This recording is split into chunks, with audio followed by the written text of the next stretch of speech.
Bismillahirrahmanirrahim. Assalamualaikum warahmatullahi wabarakatuh. Selamat siang Bapak Ibu hebat seluruh Indonesia. Jumpa lagi di webinar nasional kerjasama Ikatan Guru Vokasi Indonesia, Ikatan Guru Indonesia Kabupaten Takalar, dan Pangerahan Nuantra. Pada siang hari ini kita akan membahas transformasi sekolah menghadirkan budaya positif dengan segitiga restitusi yang akan dibawakan oleh Bapak Muklis Alfaruk, founder Pangerahan Nuantra, dan juga guru dari UPT SMP Negeri 2 Galesong Utara.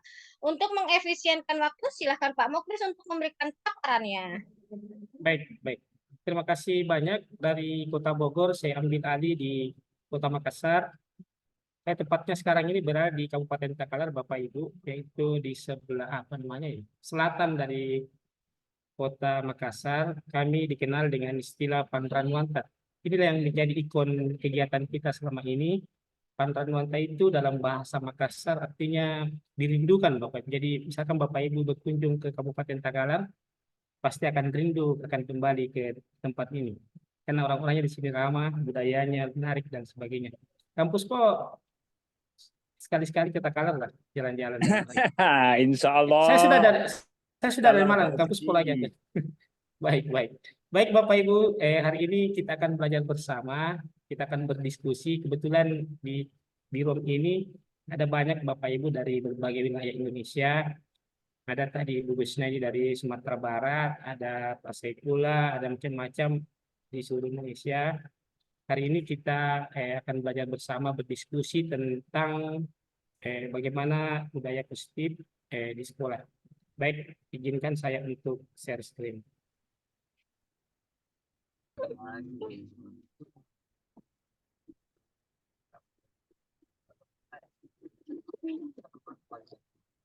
Iya, daripada heboh lagi kita bilang mendung hujan berarti. Apa sudah terlihat Kak Kusbo? Sudah Pak Muklis, sudah silahkan. Baik. Assalamualaikum warahmatullahi wabarakatuh. Kali ini kita akan berdiskusi, belajar bersama tentang bagaimana transformasi sekolah dengan cara menghadirkan budaya positif dengan segitiga restitusi.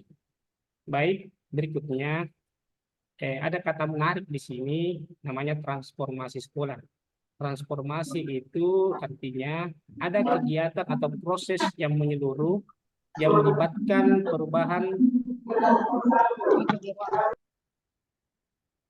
signifikan dalam berbagai aspek operasional dan struktural sekolah untuk meningkatkan efektivitas. Jadi di sini ada kata-kata proses menyeluruh, Bapak Ibu. Transformasi ini dapat mencakup perubahan dalam kurikulum, misalkan dari kurikulum 2013 menjadi kurikulum merdeka. Kita tidak tahu Bapak Ibu pada saat Bapak Prabowo dilantik di bulan Oktober dengan Menteri Pendidikan yang mungkin baru, mungkin apakah nanti akan ada lagi perubahan kurikulum. Tapi sepengetahuan saya Bapak Ibu nanti ada namanya kurikulum emas di 2045, 100 tahun Indonesia. Kemudian metode pengajaran, manajemen sekolah, serta budaya sekolah. Ya, pasti. Baik, sekarang kita akan mencoba berdiskusi Bapak Ibu.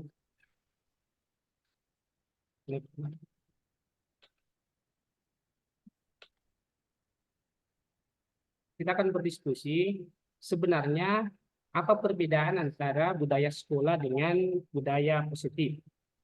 Mungkin ada dari Bapak Ibu yang ingin memberikan komentar, apa perbedaan sebenarnya? Apakah sama saja antara budaya sekolah dengan budaya positif?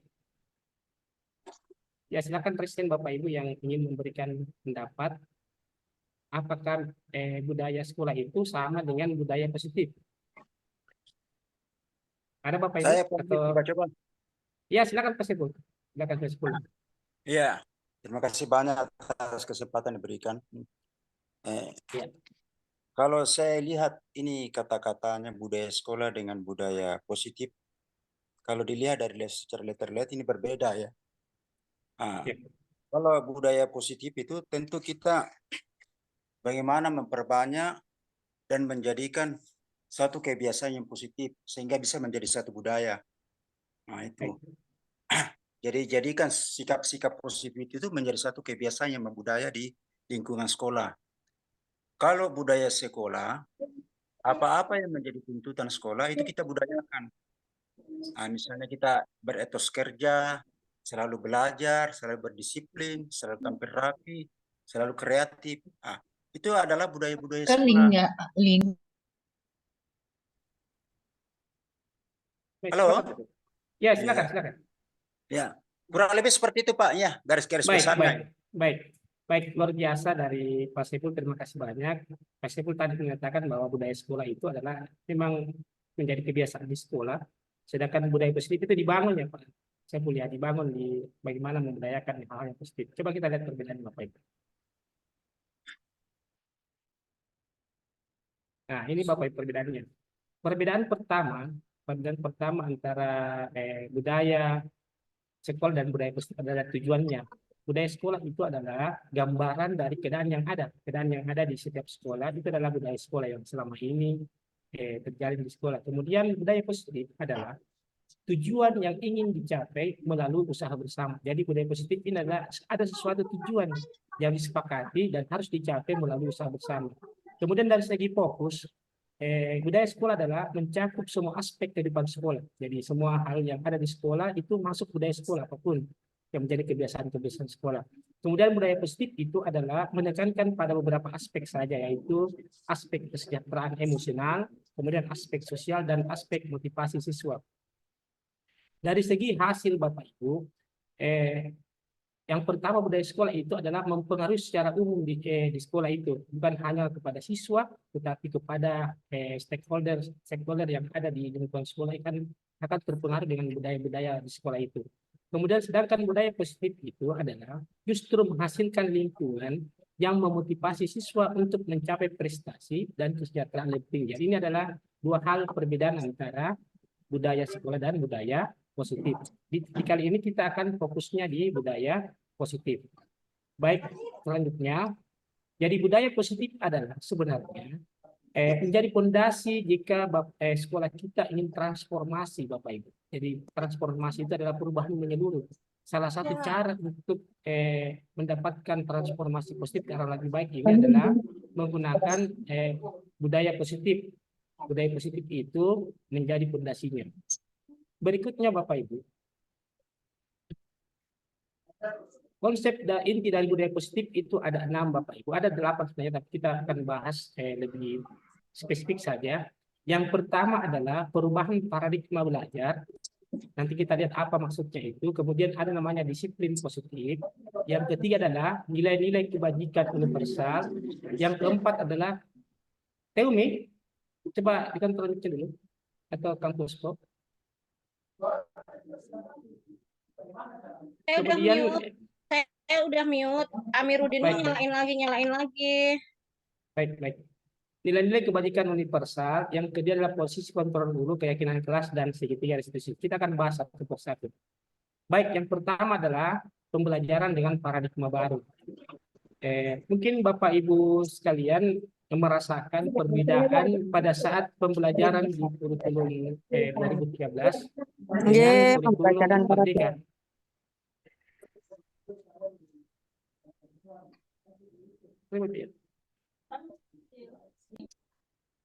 Baik, paradigma baru yang dimaksud di sini perbedaannya adalah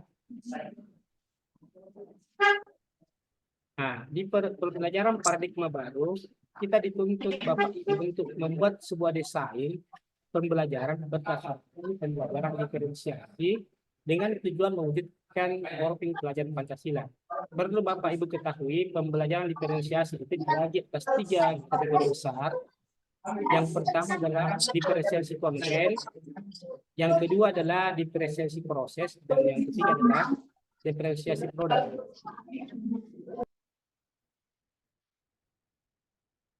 Baik, Bapak Ibu sekalian, ketiga-tiganya ini tidak selamanya kita laksanakan dalam suatu proses pembelajaran. Bisa saja Bapak Ibu di pertemuan pertama Bapak Ibu fokus di diferensiasi konten, kemudian di pembelajaran berikutnya fokus ke diferensiasi proses, atau misalkan ambil 2, bisa saja untuk ketiga-tiganya.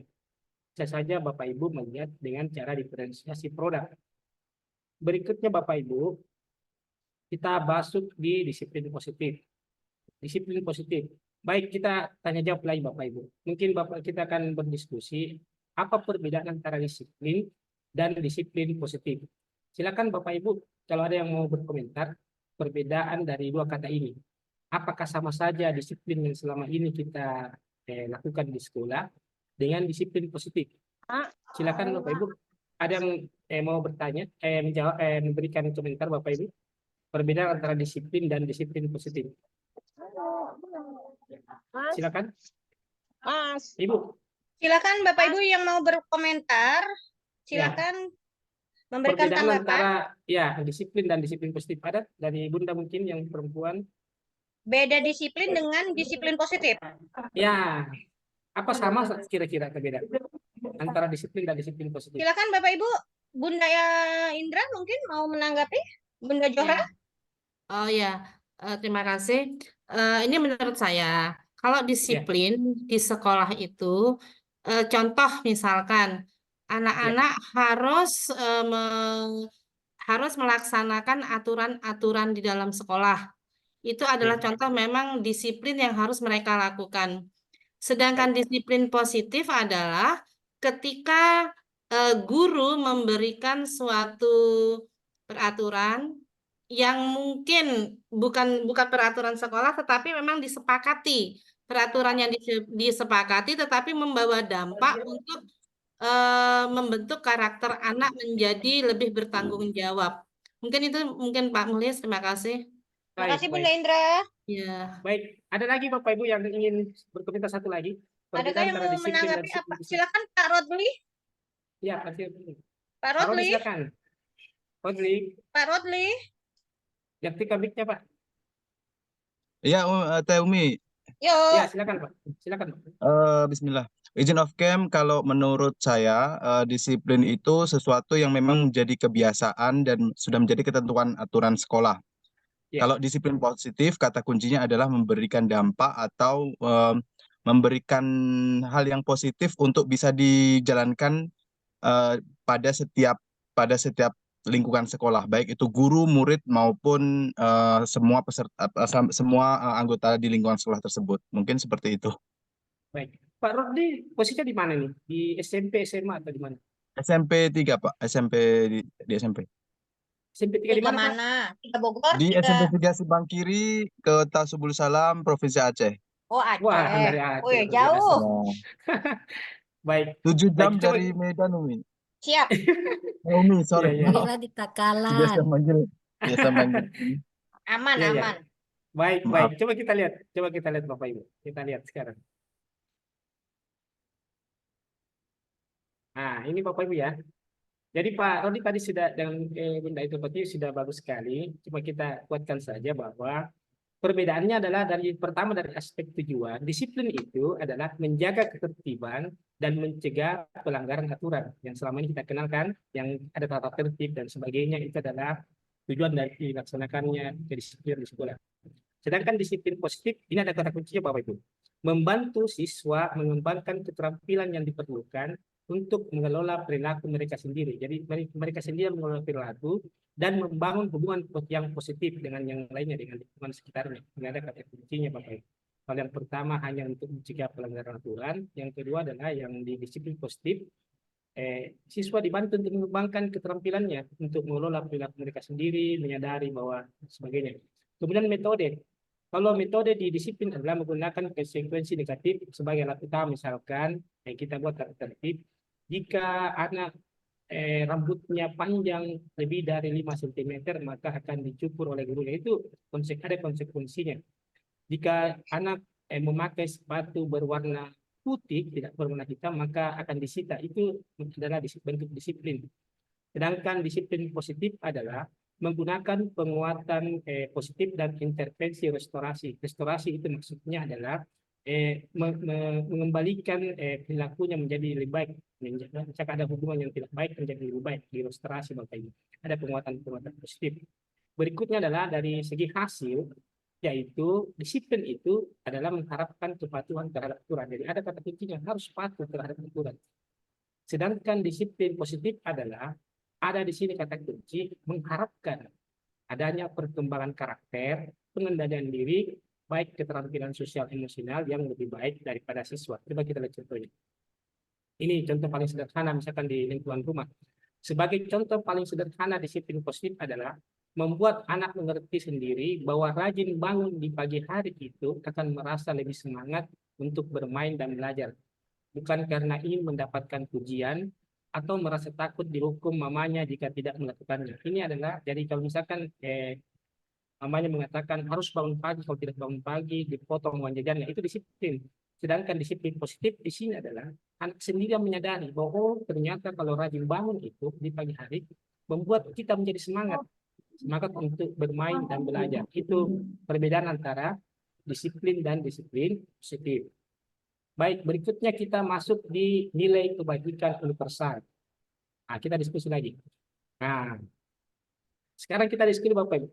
Apa perbedaan? Apakah nilai sekolah dengan nilai kebajikan universal? Jadi ada dua kata kunci, nilai sekolah atau nilai kebajikan universal. Silakan Bapak Ibu yang ingin memberikan komentar. Baik, silakan Bapak Ibu, nggak usah malu-malu, kita berdiskusi ya. Iya, Jangan kita takut salah, berdiskusi nih. silakan. Iya, kita berdiskusi. Kita Iya, jangan takut menyamakan salah. persepsi. Pak Kita De, menyamakan mungkin mau persepsi. menanggapi? Ya, perbedaan nilai sekolah dengan nilai kebajikan. Ada kata-kata kebajikan di sini. Apakah nilai sekolah itu selamanya baik, Bapak Ibu? Kalau nilai sekolah kan kadang-kadang Pak Muklis kalau saya melihat itu tidak sesuai dengan fakta ya.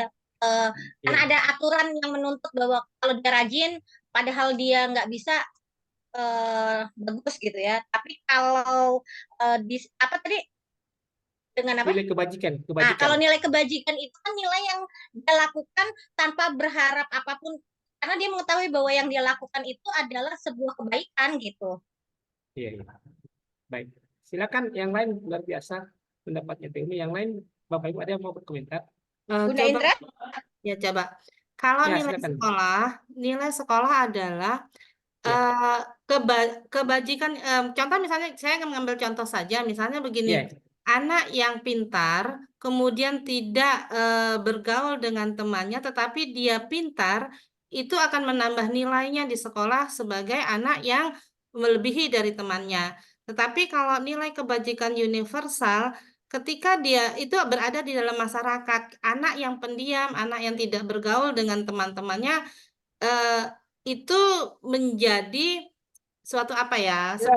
Seperti Itu Mbak Novi. Ya, oh ya. silakan. Ya, jadi kalau nilai kebajikan universal itu adalah nilai yang berada di masyarakat di dalam pergaulan seperti itu. Itu aja mungkin Pak Mulis. Baik. Silakan dari kaum ada mungkin. Ada yang Bapak Ibu yang ingin memberikan. Siapa yang tersedia? Oh, Pak Rus lagi. Silakan Pak Rus. Silakan, Pak. Ya Pak, kalau menurut Ya, saya silakan. nilai, ya terima kasih Ya. Pak Muklis. Nilai sekolah itu mungkin menurut pandangan saya itu nilai yang sudah menjadi pakem di sekolah itu ya, seperti pandangan Ibu Ya. tadi sebelumnya. Bu Misalnya Indra, kalau Ibu ya, Indra. pandangan Ibu tadi bakal nilai IQ itu akan berdampak pada kognitifnya atau prestasinya. Tapi kalau nilai kebajikan universal itu seperti nilai akhlak, nilai yang memang sudah tertanam pada di luar lingkungan sekolah gitu. Yang sudah Baik. dari tata krama, dan itu akan membentuk karakter dan berguna, tidak hanya berguna secara prestatif tapi juga berguna secara pembentukan kepribadian. Mungkin begitu Pak. Baik, luar biasa Pak. Terima kasih banyak Pak. Ini jauh-jauh dari Sama-sama. Aceh ini. Baik, kita lihat Bapak Ibu. Kita bersama positif.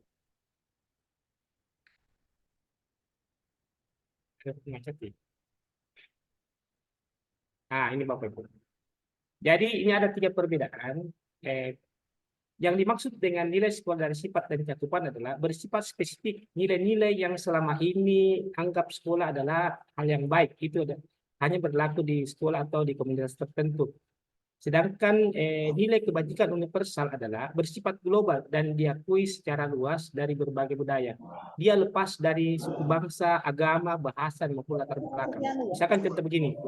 Misalkan ada contoh sekolah yang berlatar agama Bapak Ibu, jadi ada ciri khasnya dalamnya itu atau misalkan di daerahnya Pak Rodi itu adalah di Aceh, maka spesifikasi kan ada nilai juga di Aceh Bapak Ibu ya, Pak Rodi ya, nilai-nilai luhur yang mungkin selama ini diterapkan di sekolahnya itu berlaku di sekolah. Kemudian fokusnya, kalau di fokus untuk nilai sekolah yang betul tadi disampaikan oleh Pak Indra dan Pak Rodi adalah mencakup dari segi akademiknya, ekstrakurikulernya, yang mendukung pencapaian visi dan misi. Itu adalah fokus dari nilai sekolah.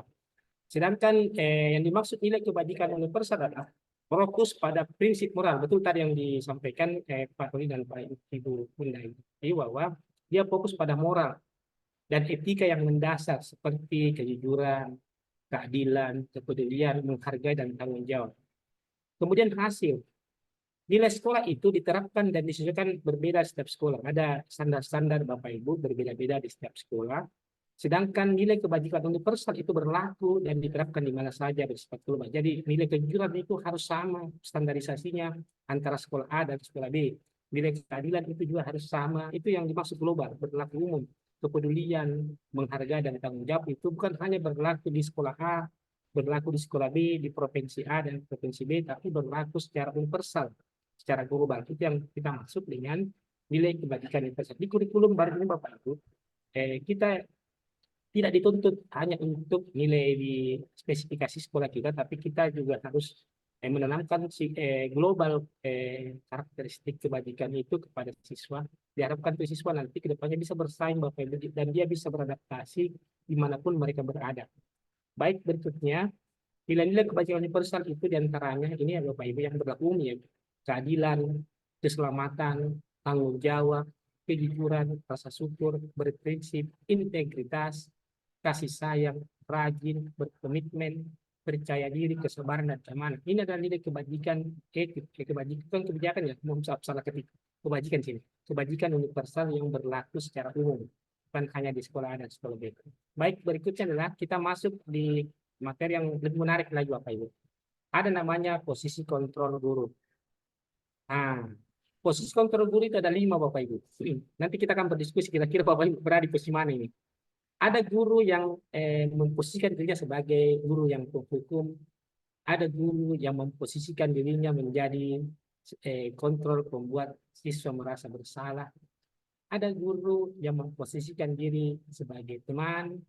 Ada guru yang memposisikan diri sebagai pemantau. Dan yang terakhir adalah posisi ideal adalah memposisikan dirinya sebagai seorang manajer di kelas atau di sekolah. Bapak Ibu sekalian, saya ingin mendengarkan beberapa orang. Kira-kira menurut Bapak Ibu berada di posisi mana?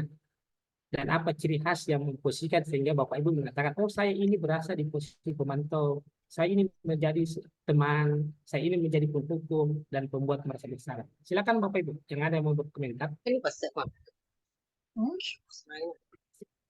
Ya kan Bapak Ibu yang Waduh, kalau ingin- begini ini buka aib ini Pak Mulis. Iya, ini kalau saya itu kadang-kadang Iya, ini iya. maaf ya, Iya, karena saya iya. itu terkadang di image di anak-anak itu saya tuh guru yang galak. Wah. Tapi Iya, jadi iya, makanya iya. buka aib ini kalau posisi kontrolnya kayak gini. Jadi saya biasanya itu Iya, ya ini mungkin sebagai ini aja ya, apa iya, penghukum iya, dan ini pembuat diskusi. merasa bersalah. Jadi Iya, iya. sebenarnya eh, mungkin ya karena latar belakang kita itu juga pada saat sekolah dulu itu kan sangat keras ya Pak Mulis ya. Jadi Iya, iya, mungkin betul, betul. kadang-kadang latar belakang keluarga, latar belakang sekolah pada saat itu ya membuat kita juga seperti ini gitu loh. Ya itu aja Iya, mungkin iya, Pak iya. Mulis. Baik, baik. Baik, Luar yang lain biasa, Pak Bu. Rodli, Bu Catur. Yang lain, coba yang lain. Ayo, Ini, yang lain silakan. Tadi ini ada Bu Bapak Ibu, Santi. ini diskusi saja. Ya, kita diskusi saja ini. Silakan Bapak Ibu Ini jangan Pak takut salah Mulis ya. mengumpan kita Iya, ini. Bunda Johra, Ya, silakan. Bunda Jora, silakan Bunda Jora. Ya. Yes. Ya. Ada di kategori 5 ini, Pak. Ya, di mana Yang Bunda berada pertama, kira-kira? Menurut Bunda di mana nih?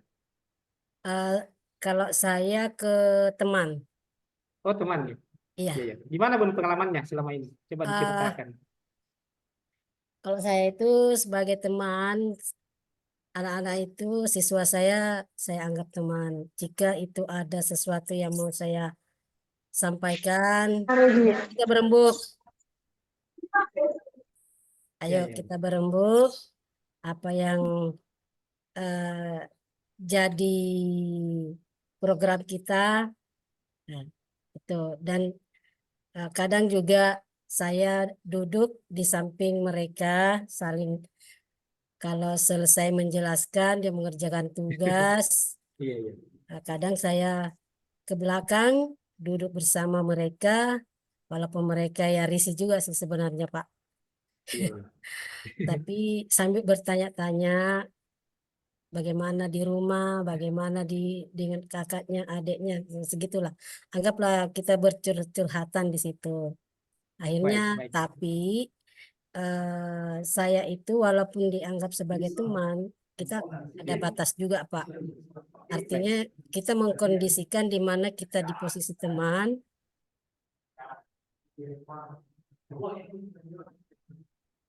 Halo Bunda Johra, nyalakan lagi. Mati. Mati. Halo. Iya. Oh, jadi enggak didengar. Iya. Itu Pak Muhlis. Iya, baik, Baik, baik. terima Ini kasih ada- Bunda Johra. Sekarang Bunda Indah Farida, silakan Bunda Iya, Indah. silakan Bunda. Ya, terima kasih, tapi maaf ya, tutup kamera soalnya nanti Iya, Nggak nggak apa-apa. apa-apa, Bunda. Nggak apa-apa, Bu. Ah, Iya, maaf coba Pak, cerita, itu Bunda. yang ketiga apa Pak tertutup? Oh, tertutup sebelah. ya? Teman. Oh, Teman. Oke. Terima kasih Pak. Jadi pengalaman saya setelah 30 tahun jadi guru Pak ya. Luar biasa. Saya Iya, kurang iya. tahu saya berada di mana, cuma Ya. mungkin minta masukan juga. Iya. Sering kalau anak-anak itu ketika mereka ingin meminta izin keluar atau mereka Ya. itu membuat kesalahan, mereka selalu bilang kepada guru lain, kalau saya ketemu dengan Ibu Ida Farida, Bella nggak usah katanya. Jadi gitu. Kalau misalnya, jadi teman-teman sendiri yang cerita itu Pak. Jadi kalau Oh, misalnya iya. anak-anak itu mau meminta izin untuk keluar, untuk pulang, mereka pasti diarahkan, silakan minta izin sama Ibu Ida. Kalau sama Ibu Ida, Bella saya nggak usah, Bella saya di dalam kelas aja katanya. Jadi saya tidak tahu saya sebagai apa, tetapi Iya, Pak, iya. setelah anak-anak itu nanti kenal dengan saya, alhamdulillah, walaupun mereka Oh. sudah sekian tahun mereka lulus, mereka tetap ingat gitu. Jadi ketika saya akan pergi kemanapun, kalau bikin status Ibu OTW sini, mereka akan menunggu gitu. Jadi sebetulnya saya tuh ada di mana gitu. Iya, iya, iya. Adakah di tempat penghukum, adakah di tempat sebagai teman atau manajer. Masalahnya kenapa anak-anak itu kalau ketika mereka masih bersekolah, mereka takut sama saya Pak. Iya, iya, Padahal iya, saya iya. tidak pernah. Tapi kalau itu kalau di luar, tapi kalau di kelas ketika saya sebagai guru, saya kan ngajar kimia Pak ya. Iya. Ketika saya sebagai guru mereka bilang, kalau belajar dengan Ibu tidak takut Bu, tapi kalau di luar saya takut sama Ibu. Jadi saya sebagai apa Pak ya? Terima kasih Pak, itu pengalaman saya Pak. Baik, luar biasa pengalamannya Bu. Baik, sebentar kita lihat ya. Baik Bapak Ibu, kita lanjut dulu. Ini akan terjawab sendiri Bapak Ibu ya. Kita lihat dulu. Kita ke posisi berikutnya. Nah ini Bapak Ibu, kita kan berdiskusi. Ini ada kata-kata, kita akan lihat posisinya ini sebagai apa ya. Saya bacakan. Anak-anakku, hari ini Bapak ingin mengingatkan kita semua tentang pentingnya menjaga fokus selama pembelajaran. Bapak senang melihat banyak dari kalian sudah bekerja keras dan fokus pada tugas-tugas kalian. Bagi yang mungkin teralihkan sebentar, mari kita ingatkan diri untuk kembali fokus. Jika ada yang butuh bantuan, Bapak sudah bantu. Ini menurut Bapak Ibu ini masuk apa kira-kira? Temen, Ada yang mau komentar lain? Ini ada temen. gimana? Teman, Kalau Pak, mau- teman. kalau saya teman, Kita Ya, ini sahabat sama ya Bun. saya Bu Umi, teman Ya, yang dirindukan. Coba kita lihat ya. Iya, iya, Ada iya. yang lain? Ada pendapat yang lain Bapak Ibu? Ada tuh dari Pak Yudi di chat, katanya manajer. Oh, Jer. Ya. Jadi Ya, kalau saya juga manajer ini Pak. ini saya sengaja nih ya. Anak-anak Jadi sebentar, misalkan kalau ada jawaban yang betul, saya sengaja ini. Tapi kalau kita sepakat dan tidak sepakat, kita akan diskusikan. Kita lihat Bapak Ibu, betul tidak manajer? Yakin nama aku di sini. Nah, ternyata apa nih ya? Memantau. Memantau, ya. Memantaunya. Jadi yang dimaksud memantau adalah cara guru mengelola dan mengawasi perilaku serta aktivitas siswa dalam kelas lingkungan dengan melibatkan berbagai strategi, teknik, ketertiban, dan sebagainya. Ini. Mari kita diskusi Bapak Ibu. Kita lihat dulu secara utuh semua contoh-contohnya. Kita lihat contoh-contoh berikutnya. Nah, coba baca Bapak Ibu. Anak-anak, saya sangat kecewa dengan hasil ujian kalian. Saya sudah memberikan banyak waktu dan usaha untuk mempersiapkan kalian. Saya harap kalian lebih serius, tetapi usaha dan waktu saya ternyata kayak sia-sia begitu. Ini masuk apa? Bersalah. Nomor 2, Pak, bersalah. Membuat Iya. rasa bersalah. Membuat Iya. berasa bersalah. Ya, kita lihat. Ya, betul. Ini ada yang pernah begini Bapak Ibu? Ada yang pernah melakukan ini ya? Ada nggak yang pernah Rasanya semua pengalaman begini? juga pernah begitu. Kita Iya, Pak. kecewa gitu kan? Ya, Yang kan biasa kita gini ya, kan biasa kita berharap soal ini mudah ya. Saya sudah berkali-kali tiba-tiba pada saat kita adakan ujian, oh ternyata anjlok semua nilainya. Biasa kita secara spontanitas ya kita bicara, wah ini Bapak sudah capek-capek ini dari jam berapa ini dan sebagainya. Saya ini ya membuat merasa bersalah. Kita lanjut Bapak Ibu. Ah ini coba lihat. Hai anak-anak, saya senang melihat usaha keras yang kalian tunjukkan dalam proyek ini.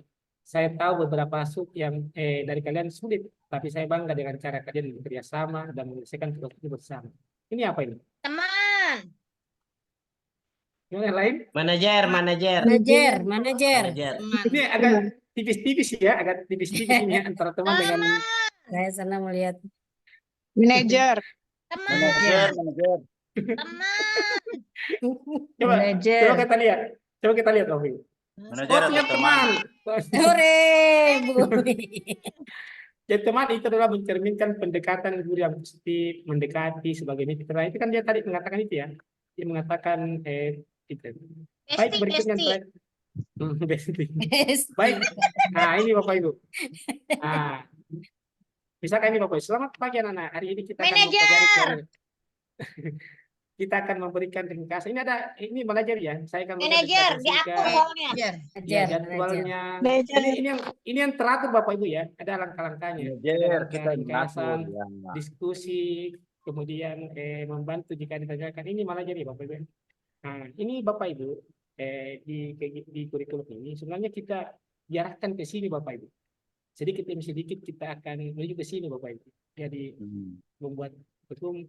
Bahkan ada yang saya sebenarnya tidak terlalu sependapat dengan posisi teman. Itu yang siapa tadi ya, Bunda mengatakan bahwa teman itu ada batasannya kadang-kadang. Kadang-kadang kalau kita terlalu dekat dengan siswa, Pak Ibu. Jadi kita sebenarnya bukan teman dengan siswa. Kita tidak betul sebenarnya. Iya, kita harus menjadi posisi manajer. Jadi kadang-kadang dia siswa, karena ada beberapa teman yang memposisikan diri sebagai Tapi teman. Pak Muklis, kalau guru nggak jadi teman ketika murid ada masalah itu dia susah cerita loh. Apalagi kalau jadi manajer. Kan manajer itu mengatur ya, maksudnya mengatur gitu. Kalau menurut saya sih. Jadi kalau menurut saya guru itu ada kalanya jadi manajer, ada kalanya jadi teman, ada kalanya jadi pemantau. Ya, ini maksudnya nih manajer itu komplit. Sudah ada di dalam situ posisi teman, ada posisi pemantau. Ini komplit sebenarnya. Dia mengkombinasikan sebenarnya. Manajer itu mengkombinasi, kadang-kadang dia menjadi teman, ada strukturisasinya dia. Misalkan pada saat guru mengatur tujuan pembelajaran, dia mempunyai dia teman. Ini kombinasi Bapak Ibu. Jadi manajer. Jadi kalau teman, posisi teman saja, tidak ada langkah-langkah lain. Kalau menghukum dia hanya terus saja. Saya masih ingat betul tadi Anda mengatakan bahwa di waktu kita kecil dulu banyakkan guru-guru dulu kan sebagai penghukum Bapak Ibu ya, membuat merasa bersalah. Saya masih ingat sekali waktu saya SMP SD itu sering sekali hukum. Lagi paling 5 yang berubah. Dapat penggaris kayu Pak. Iya, baik. Kita lanjut Bapak Ibu. Tapi tidak ada juga jeleknya karena justru kurikulum lama itu membuat kita sangat sangat hormat sekali kepada orang tua kita, guru kita. Cuma ada pergeseran nilai mungkin yang ini yang sebenarnya kita mulai bangun dengan sedikit demi sedikit kita berfungsi sebagai manajer di sekolah. Jadi manajer itu ada langkah-langkah yang akan kita lakukan. Lanjut Bapak Ibu. Sekarang kita masuk di keyakinan kelas. Kita diskusi lagi Bapak Ibu. kita mau berdiskusi apa sebenarnya perbedaan antara peraturan kelas dan keyakinan kelas. Apakah sama saja antara peraturan dan keyakinan kelas ini? Silakan, ada yang mau memberikan komentar? Perbedaan antara peraturan kelas Kalau peraturan dan kelas boleh dilanggar, ada sanksi. Kalau Iya, keyakinan iya. kelas itu sebuah pedoman yang dia nggak usah takut, tapi dia yakin bahwa itu harus dia lakukan gitu. Iya, iya, iya. Baik, itu yang lain, apakah sama dengan pendapat Teumi? Silakan, jangan takut Bapak Ibu. Kita berdiskusi hari ini, kita bebas berbicara, tidak ada tim penilai sini. Ini bukan SKP Bapak Ibu. Kalau peraturan kelas itu mungkin yang mengatur adalah guru. Guru dan sebagai turunan dari peraturan sekolah.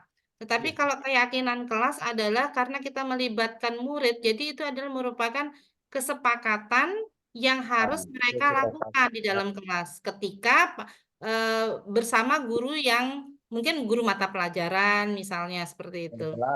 Ya, jadi itu merupakan kesepakatan kelas kalau keyakinan kelas. Itu Pak Mulis. Baik. Silakan Baik, yang luar lain, biasa. Pak Yang Saifullah. lain, ada yang Tadi mau Pak berikan pendapat Saifullah lagi? Pak Saifullah. Ya Bu, menurut pendapat saya kalau peraturan kelas itu dia lebih sifatnya lebih umum. Dia sifatnya lebih umum yang berlaku untuk semua guru. Iya. Dia lebih banyak bercermin kepada peraturan-peraturan sekolah ya sebagai tata tertib. Kalau keyakinan kelas itu apa namanya pengembangan daripada kesepakatan kelas di mana dibuat sama-sama guru dengan murid ya sebagai peserta didik. Ketika mereka melanggar, seorang guru lagi akan mengingatkan bahwa ingat anak-anak yang kita sudah sepakati apa ya gitu. Baik. Tetapi ketika peraturan kelas itu dia lebih mengacu pengenangannya kepada guru BK. Nah itu barangkali kalau di sekolah saya begitu. Terima kasih Baik. Pak Mulis. Luar biasa Pak Saifullah, luar biasa. Baik, ada lagi Bapak Ibu sebelum kita lanjut, ada lagi yang ingin memberikan komentar? Kita samakan persepsi nih, apakah beda antara peraturan kelas dan keyakinan kelas? Di keyakinan kelas ini muncul istilahnya di kurikulum baru Bapak Ibu. Baik, coba kita lihat ya Bapak Ibu. Kita lihat dulu.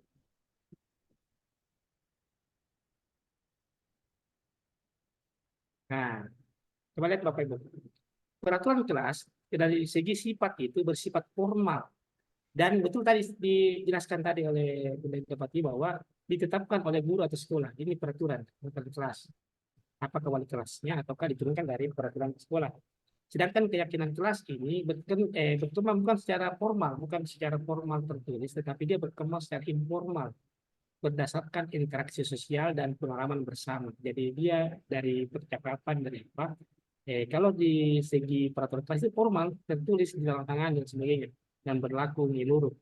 Sedangkan di bagian fokus, kalau peraturan kelas itu fokus pada pengaturan perilaku dan prosedur, misalkan tidak boleh terlambat, tidak boleh macam-macam, banyak sekali peraturan, puluhan peraturan itu yang ditempel Bapak Ibu, dan prosedurnya juga berdasarkan prosedurnya. Prosedurnya itu misalkan tadi tidak boleh bolos dan sebagainya. Berikutnya itu keyakinan kelas sangat berkaitan dengan nilai-nilai sikap, norma-norma yang dipegang bersama oleh anggota kelas. Jadi nilai-nilai yang dan norma itu dipegang atau diyakini oleh anggota kelas itu bahwa itu adalah hal yang betul-betul berguna bagi mereka dan diyakini bahwa inilah sebenarnya yang bisa membuat mereka berhasil sukses di masa depan. Itu dia yakini. Untuk implementasinya Bapak Ibu, peraturan kelas itu diterapkan secara langsung melalui aturan tertulis dan disiplin. Dia diterapkan secara langsung pada saat ditandatangani oleh kepala sekolah, ditantangani oleh kelas, maka di titik itu langsung berlaku Bapak Ibu. Seperti undang-undang yang berlaku di hukum dan sebagainya.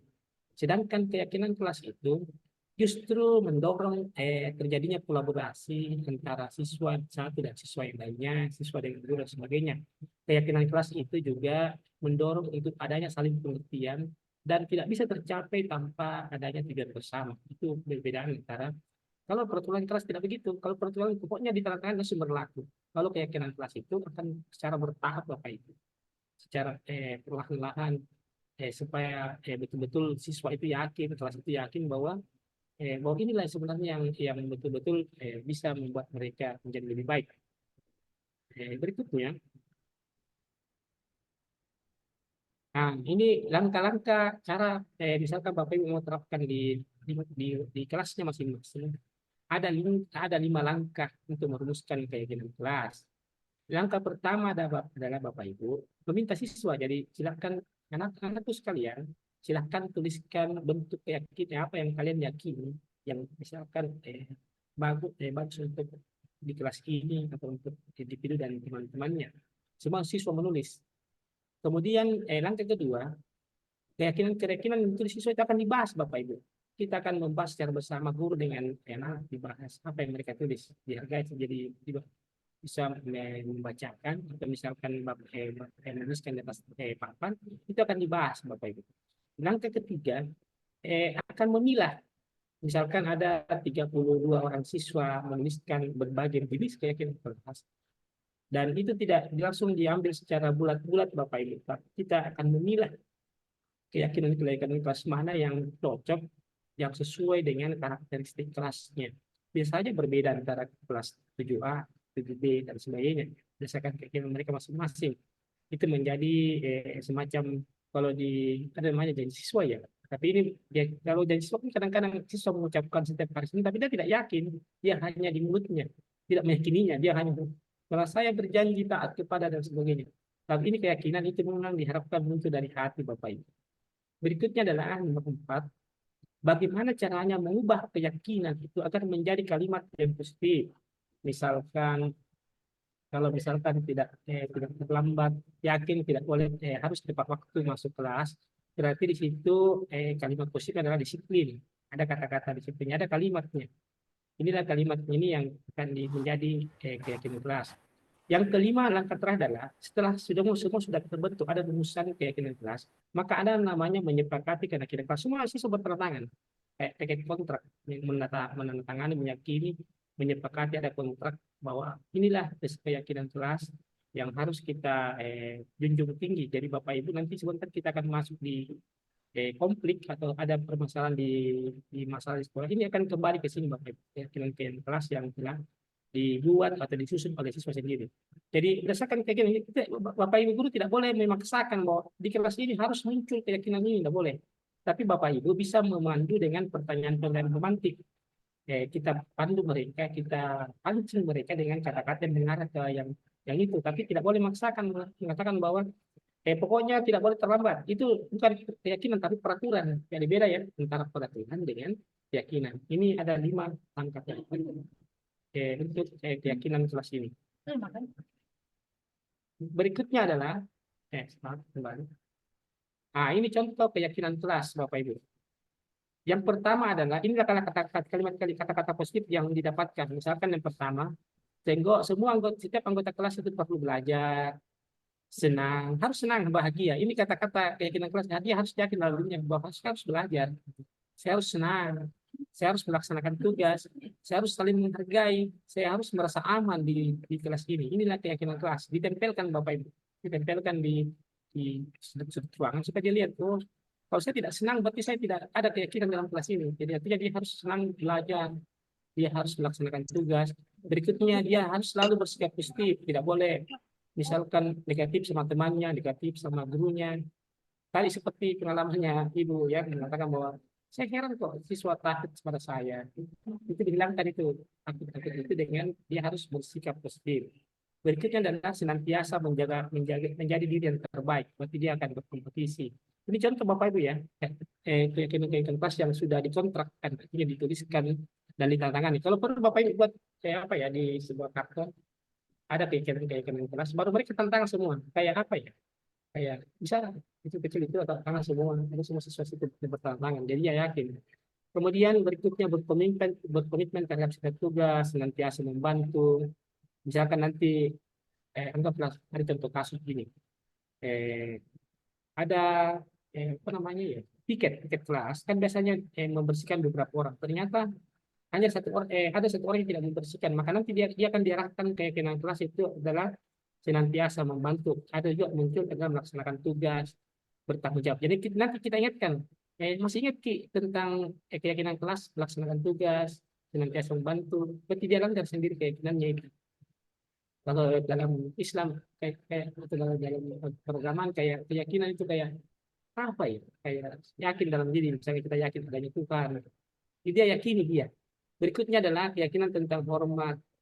Kami meyakini bahwa sangat penting untuk menghormati semua orang dan barang dari orang lain. Sehingga tidak boleh dirusak itu barangnya dari orang lain. Tidak boleh mengambil seenaknya tanpa minta izin. Yang berikutnya adalah, misalkan contoh keyakinan kelas adalah bekerja. Dituliskan di papan atas bekerja. Jadi misalkan ada anak yang tidak mengerjakan tugas, diingatkan, coba lihat di atas dinding itu apa, di situ ada kata-kata bekerja. Jadi kalau anak itu tidak mengerjakan, berarti anakku sendiri yang Tunggu. melanggar keyakinan dalam dirinya, tidak mengerjakan tugas. Jadi inilah yang arah dari keyakinan kelas menyadari. Jadi ini dirumuskan oleh sendiri oleh siswa dan langkah adalah dia di tanda tangan di kontraknya. Baik, berikutnya Bapak Ibu. Nah, kita masuk di segitiga restitusi. Bapak Ibu mungkin seringkali mendapati ada seorang anak yang bertengkar, bahkan berkelahi, dibully. Banyak sekali kasus-kasus di sekolah Bapak Ibu. Ada anak-anak yang tidak mau mengerjakan tugas. Kita biasa kadang-kadang bingung gimana ini anak sudah berbagai pendekatan, kok tidak berubah ini. Ada anak-anak yang cenderung sering terlambat. Selalu tiap hari terlambat, itu saja. Ada juga anak-anak yang sering bolos, ada sering membuli temannya. Jadi Bapak Ibu, kita akan mencoba menyelesaikan segala persoalan itu dengan namanya pendekatan dengan menggunakan segitiga restitusi. Permasalahan-permasalahan yang kita hadapi yang aktual di sekolah. Kita akan melihat bagaimana sebenarnya menyelesaikan sebuah konflik dalam sekolah itu. Baik Bapak Ibu, kita lihat. Di langkah restitusi pertama adalah ada namanya menstabilkan identitas. Apa yang dimaksud dengan menstabilkan identitas adalah merupakan adalah meyakinkan kegagalan yang dialami anak adalah sebagai hal positif agar berubah menjadi kesuksesan. Misalkan ada anak yang melakukan kesalahan, maka orang dewasa itu berperan untuk menenangkan emosinya. Jadi langkah pertama kita tenangkan dulu emosinya. Kenapa bisa marah atau menangis dia? Kita tenangkan dulu emosinya, distabilkan dulu identitasnya, distabilkan emosinya. Jangan langsung ditanya, apa masalah, kenapa menangis? Jadi kita stabilkan dulu. Caranya adalah bisa beragam. Seperti meyakinkan bahwa manusia itu pasti, misalkan ada anak yang berbuat salah ya, misalkan kita panggil dalam ruangan kita, anak-anak misalkan ini sering terlambat. Kita bilang misalkan anak itu sudah biasa, ini lumrah biasa itu, tapi kita harus, jadi ada cara-cara pendekatan untuk meyakinkan bahwa semua orang pernah berbuat kesalahan. Bahkan saya juga sebagai guru pernah terlambat. Kita stabilkan dia, kita buat dia lebih tenang. Jadi langkah pertama adalah menstabilkan identitas, membuat mereka lebih tenang. Kalau dia sudah tenang, maka anak itu sudah bisa diajak untuk mencari solusi dengan lebih mudah. Jadi jangan langkah pertama itu harus membuat tenang dulu Bapak Ibu. Misalkan dalam keadaan berdiri disuruh duduk, disuruh minum dulu. Pokoknya kita stabilkan dia, stabilkan identitasnya sebagai seorang manusia, sebagai seorang anak dan seorang didik. Baik. Contohnya Bapak Ibu begini. Contoh kata-kata yang bisa diterapkan dalam menstabilkan identitas. Contohnya tidak apa-apa berbuat salah. Kita pasti bisa menyelesaikan ini, ada solusinya. Contoh kasus, seorang siswa yang selalu bolos di sekolah. Guru ini mendorong siswa untuk berefleksi. Jadi gurunya mendorong berefleksi, menyadari tindakannya ini salah dan membawa konsekuensinya. Dan kita ingatkan kembali tentang hal misalkan nanti konsekuensinya itu tidak kelas tidak terlambat di pelajaran, kita stabilkan di sini Bapak Ibu. Jadi memperbaiki, lalu membantu siswa itu berusaha untuk memperbaiki kesalahan tersebut. Ini langkah pertama Bapak Ibu. Jadi intinya di langkah pertama di segi itu adalah membuat mereka tenang, membuat mereka yang tadinya sedih menjadi, karena itu kalau dalam keadaan emosi, dalam keadaan sedih, dia susah menceritakan, dia susah bercerita, dia tidak kita saja orang dewasa. Kalau misalkan kita dalam keadaan sedih, dalam keadaan emosi, pasti kita juga susah untuk diajak berbicara. Jadi, langkah kedua Bapak Ibu, dari kita adalah memvalidasi tindakan yang salah. Ini langkah kedua setelah siswanya tenang. Langkah kedua adalah memvalidasi tindakan. Dalam langkah ini guru memahamkan adanya kebutuhan yang menyebabkan kesalahan anak. Misalkan kita cari penyebabnya ini. Mengapa anak-anak ini berbuat kesalahan? Ditanya, misalkan mengapa sering terlambat, apa ada kendalanya, kenapa bolos, kenapa tidak mengerjakan tugas. Kita memvalidasi. Dan sebuah hal yang mereka lakukan itu adalah sesuatu yang tidak benar. Contohnya begini Bapak Ibu. Contoh kalimat yang dapat diterapkan dalam tahapan ini adalah kamu pasti punya alasan mengapa melakukan semua ini. Dengan dia terlambat kan? Misalnya bisa begini Bapak Ibu. Bisa saja kalau kita tidak dapat ini. Misalkan anak terlambat mungkin karena ada orang tuanya yang lagi sakit. Pernah begini Bapak Ibu, ada kasus di sekolah saya. Ada anak itu yang hanya datang 1 kali sebulan. Jarang sekali ke sekolah. Kemudian jadi semua guru-guru memvonis di sekolah itu adalah anak yang malas, anak yang apa. Suatu saat Bapak Ibu, suatu saat saya menuju ke sebuah tempat perbelanjaan di Kota Makassar yang jauh dari Tapan, saya mendapati anak ini sedang menjadi tukang parkir. Yang membuat saya miris ternyata anak ini jalan Bapak Ibu, berjalan berapa kilometer ke tempat parkir hanya untuk menghidupi orang bapaknya yang sudah kecelakaan tidak bisa mencari rezeki. Kemudian ada juga kemudian dia bekerja untuk menghidupi itu. Jadi dia agak kalau misalkan kalau tidak bekerja begitu tidak bisa hidup orang tuanya karena bapaknya sudah patah kaki dengan caranya. Saya pernah berkunjung ada juga seorang anak perempuan yang kita vonis selama ini sering mengantuk di kelas. Ternyata dia juga punya aktivitas di luar itu, bekerja Bapak Ibu, bekerja untuk membantu orang tuanya.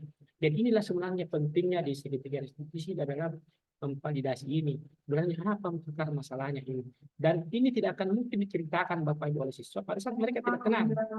Pada saat masih emosi, jadi tidak mungkin dia akan menceritakan.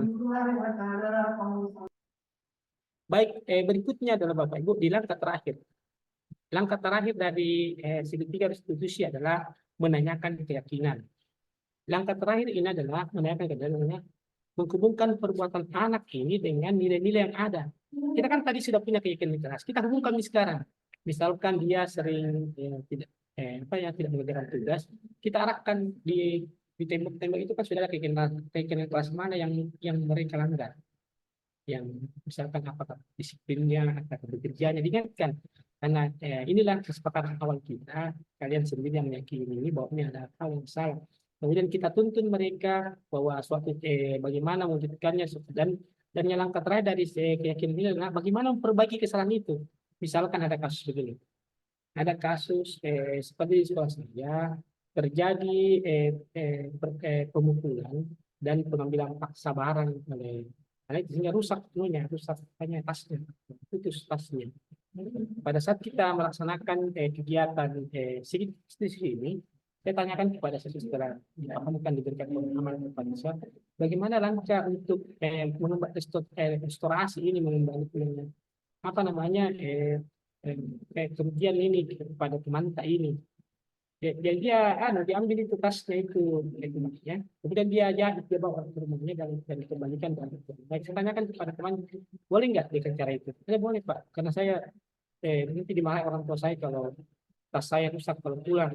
Itu adalah jadi jangan hanya berhenti untuk melihat keyakinannya, tapi kita juga memberikan apa langkah-langkah untuk supaya membayar atau istilahnya supaya untuk mengembalikan hal-hal yang dari yakin itu. Contohnya gini. Contoh kalimat-kalimat dalam tahapan ini ada apa nilai-nilai yang benar kita sepakati. Ya sebetulnya nanti dia ke atas. Oh ada apa yang dilanggar di antara itu ini. Kemudian contoh kasus pada siswa yang suka melanggar tata tertib, guru dapat membantunya berefleksi dan membantunya hal-hal apa yang dicapai dan apa yang mereka lakukan untuk diperbaiki kesalahan. Tapi Bapak Ibu dihindari kata-kata hukuman di sini. Misalkan anak kalau kan ada juga kadang-kadang kalau terlambat disuruh membersihkan toilet, disuruh push up, disuruh lari, itu dihindari Bapak. Justru kita mengarahkan mereka ke hal positif untuk memperbaiki kesalahannya. Misalkan dia mengatakan saya Pak mulai besok ini paling cepat datang. Dia sendiri yang mengatakan itu. Jadi kita pancing mereka, kita arahkan mereka di tahapan terakhir restitusi itu. Setelah kita mengatakan apa yang dilakukan, apa yang disepakati di sekolah, yang setelah diyakini bagaimana caranya ini supaya tidak dilanggar lagi, bagaimana.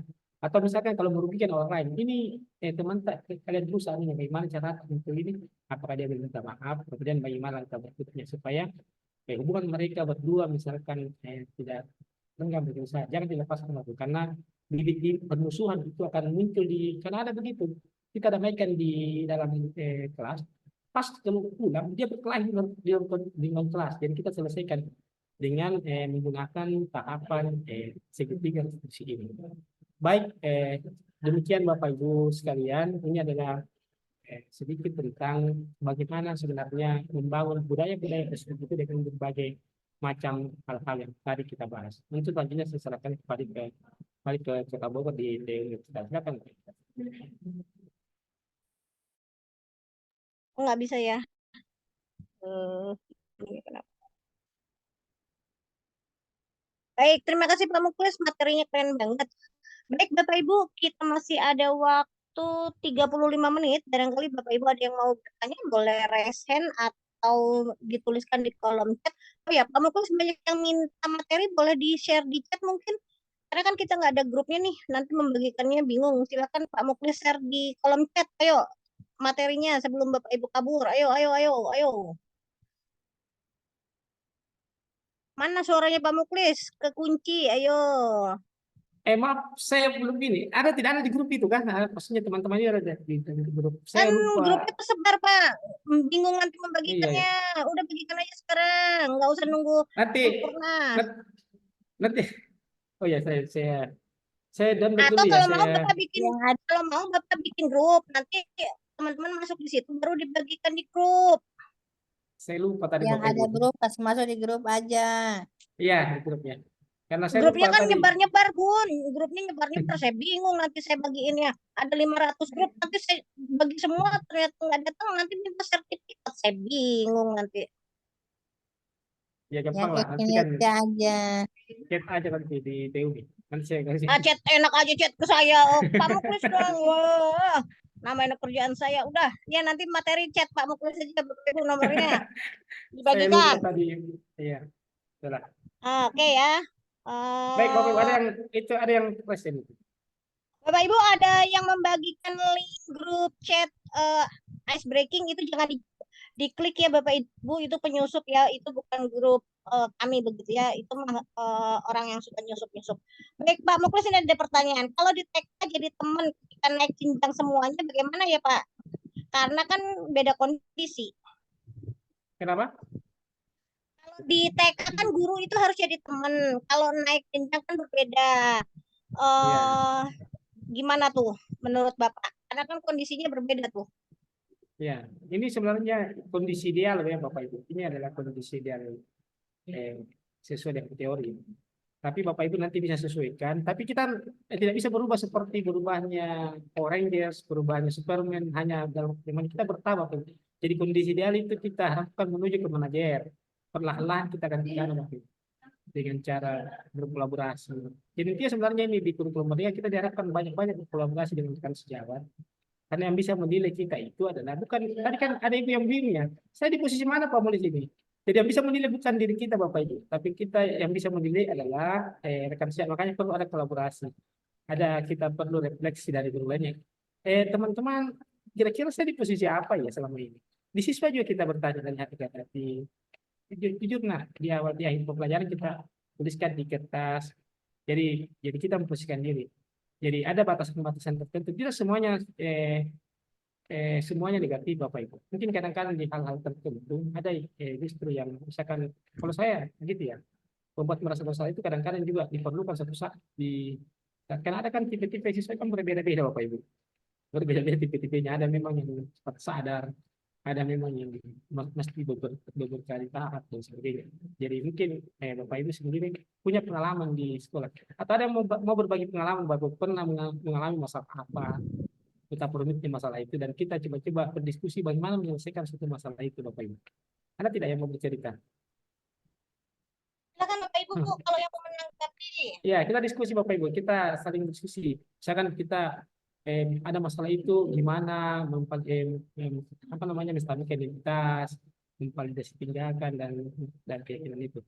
Ada tidak yang mau bercerita Bapak Ibu pernah dapat masalah apa? Kan kita semua pasti punya masalah ya. Kadang-kadang kita juga langsung memponis siswa gimana. Nah ini ada dari siapa? Langsung saja diceritakan udah. Coba di Bunda Mulyati. Mulyatwi Ise. Dari mana, Bu?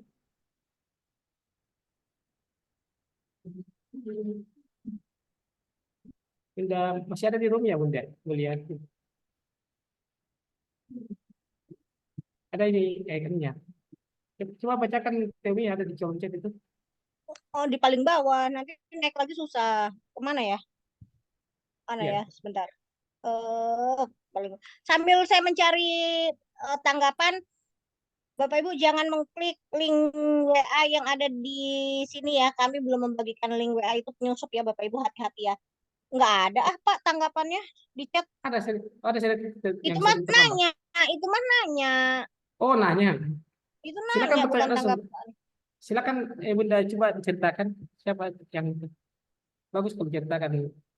Pertanyaannya apa sih itu pertanyaannya? Nanti dulu di atas juga masih banyak pertanyaan, jangan nyambung-nyambung ke situ. Aduh, Oh, tidak Agus dulu. nih. Pak, apa bedanya hukuman dengan konsekuensi dan apa bedanya hukuman, konsekuensi dan restitusi? Ya, kalau restitusi kan kita jelas tadi Bapak Ibu ya. Restitusi ada beberapa langkahnya. Ada langkah-langkah yang kita lakukan. Kalau hukuman kan sudah jelas. Sudah jelas hukumannya ada sanksi. Kalau apa satu? Konsekuensi ya. Konsekuensi terhadap kesepakatan misalkan kalau terlambat apa konsekuensinya, itu kesepakatan yang disepakati dari awal. Apa istilahnya ya? Kesepakatan kelas namanya. Kesepakatan kelas, bukan keinginan kelas ya, kesepakatan kelas. Misalkan kalau saya terlambat gini, bahkan ada beberapa kelasnya nih ya, kalau ada yang terlambat itu kesepakatannya, konsekuensinya didenda. Ada juga saya lihat itu, didenda 5.000, terlambat keluar masuk denda 10.000. Pernah juga ada begitu kesepakatan itu namanya, bukan keyakinan ya. Kalau hukuman jelas, hukuman itu tertulis di tata tertib. Kalau institusi yang itu tadi ada beberapa 3 langkah yang dilakukan, gitu ya. Baik. Katanya terkunci. Enggak, kok nggak dikunci, Bapak Ibu. Silahkan kalau mau Iya, silakan menanggapi kalian ya. mau ya. Kita diskusi Bapak Bunda Ibu. Indra, Bunda Indra. Enggak, kok nggak dikunci, Bapak Ibu ya. Sebentar, harus naik lagi nih. Tadi minta ke atas, ke bawah soalnya. Baik, Bapak Ibu, sambil saya mencari pertanyaan nih, jangan mengklik link grup ya. Ada penyusup yang suka membagi-bagikan link grupnya dia ya. Oke. Keyakinan kelas melibatkan murid dalam membuat konsekuensi, kata Pak Yudi ya. Ya. Sebentar. Kemana tadi pertanyaannya ya? Sebentar. Atau Bapak Ibu ada yang pernah pengalaman membuat keyakinan kelas, membuat segitiga restitusi, ada tidak yang pernah melaksanakan ini? Baru dengar. Atau ada baru dengar ya? Karena nggak ikut CGP, jadi baru dengar. Oke. Oke, sebentar pertanyaannya. Kurang jelas di masjid lagi ada suara. Oh ya, Bunda, sebentar. Materi sabar, Japri Pak Muklis aja. Tokennya nggak valid. Oke, sebentar. Pak, gimana cara melakukan restitusi untuk anak-anak kami yang sering terlambat dan mereka cenderung berkurang terlambatnya jika diberi konsekuensi, misalnya. Iya. Mana Baik. caranya? Iya. Saya share dulu ya. Coba kita diskusi itu. Coba kita lihat. Kita kembali ke segitiga restitusi Bapak Ibu ya. Nah, ini Bapak Ibu. Ya, di sini kan. Jadi langkah pertama adalah misalkan ada nanti yang sering terlambat. Kita pertama dulu menstabilkan kondisinya. Jadi jangan maksudnya pada saat yang mereka dipanggil, pada saat mereka dalam keadaan takut, dalam keadaan sedih, kita stabilkan dulu. Kita berikan dia pemahaman bahwa terlambat itu adalah sesuatu yang lumrah, tetapi tidak boleh kesedihan. Kita berikan bahasa-bahasa yang seperti itu menstabilkan sampai kita lihat dia dalam keadaan tenang.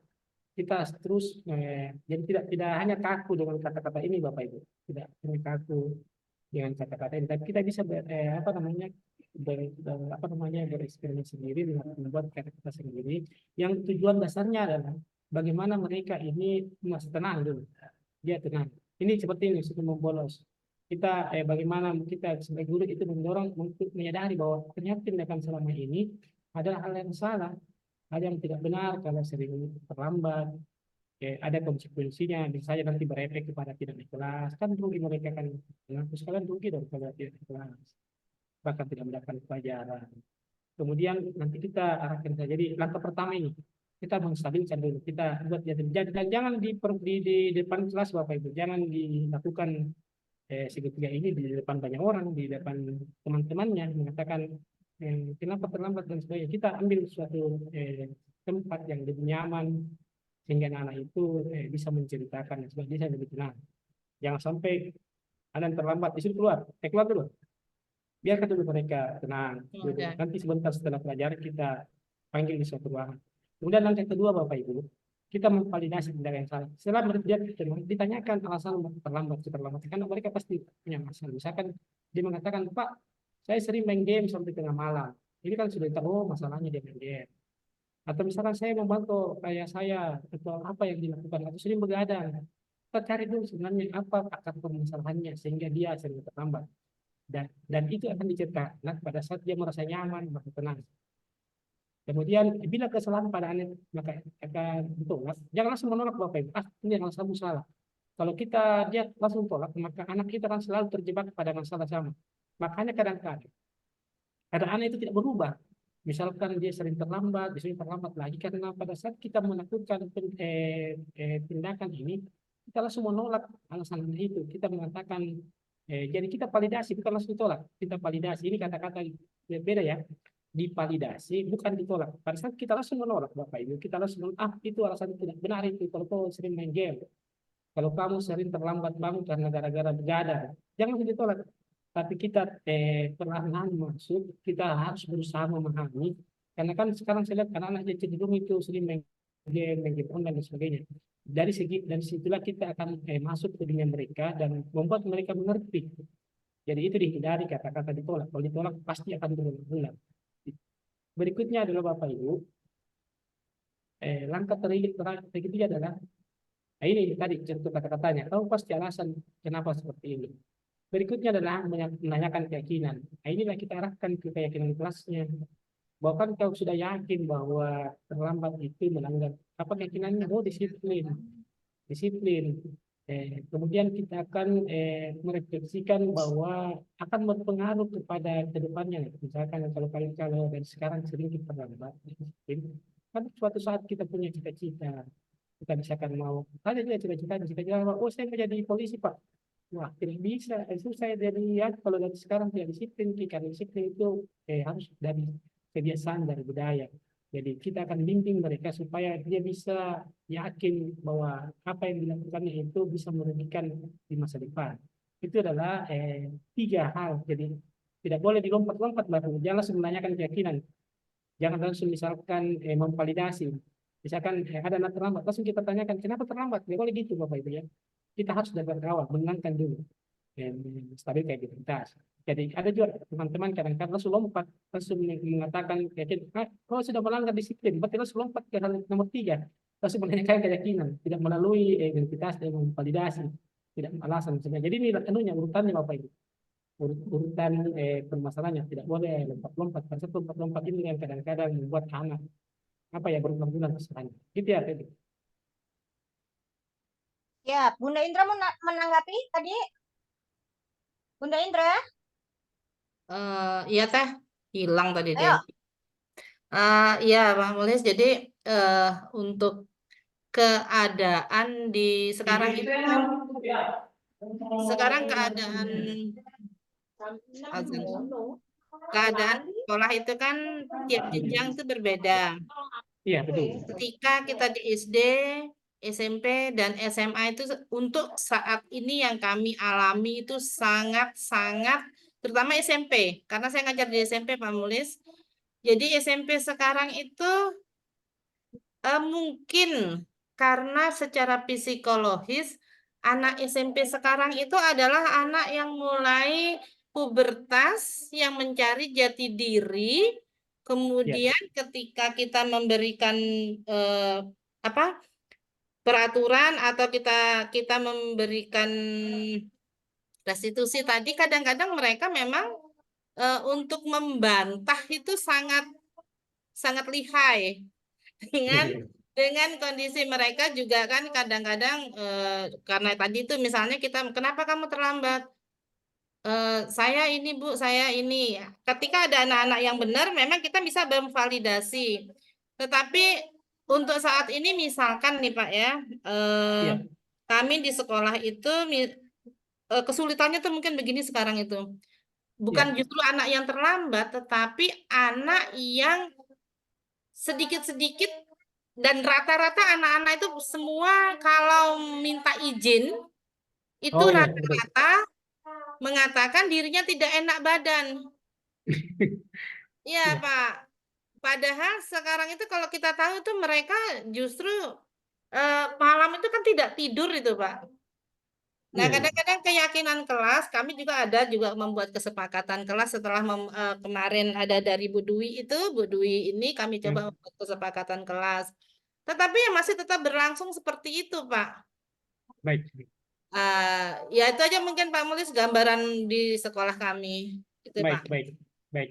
Saya ceritakan sebuah kasus, karena itu masalah umum, Bita, yang sering minta izin. Sering minta izin. Ternyata ada sebuah kasus, ada saya validasi seorang anak, tidak mau mengaku di pertemuan pertama dulu terbuka. Begitu ya ngeles, banyak alasannya. Buat besoknya lagi ngeles lagi.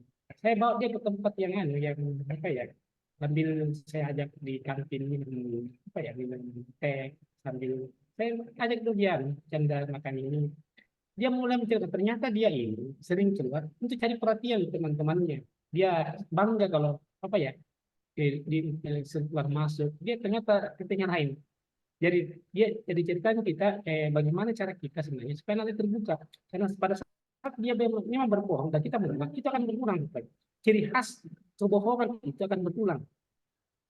Jadi kenapa anak-anak itu sering melakukan kesalahan sama? Karena dia berbohong. Karena satu kebohongan itu akan menutupi kebohongan yang lain. Tapi pada saat dia sudah mulai jujur, tidak tahu akar masalahnya, kita baru bisa melakukan sebuah tindakan apa namanya, keyakinan itu, membangun sebuah keyakinan. Jadi memang tahap yang awal itu yang paling susah Bapak itu. Paling memvalidasi identitas ini yang kalau kita dapat tuh memvalidasi identitas, dia sudah mulai terbuka.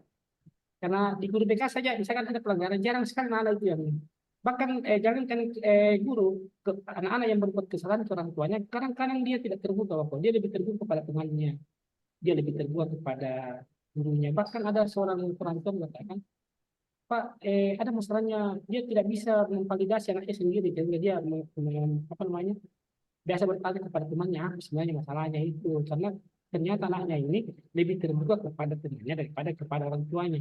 Jadi memang itu sudah memang harus bersabar pelan-pelan dan mencari tempat yang nyaman, dan kita pasti cari tahu juga pendidikan anak ini apa, dia apa, suka main apa, suka makan apa.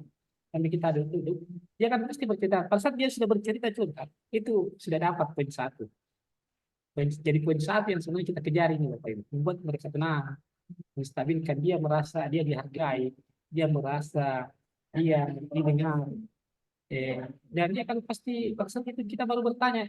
Jadi kita dapat dulu, jangan dulu bertanya kalau kita belum yakin bahwa ini anak sudah tenang, sudah stabil identitasnya sebagai seorang manusia, sebagai seorang individu, sudah menyadari dirinya.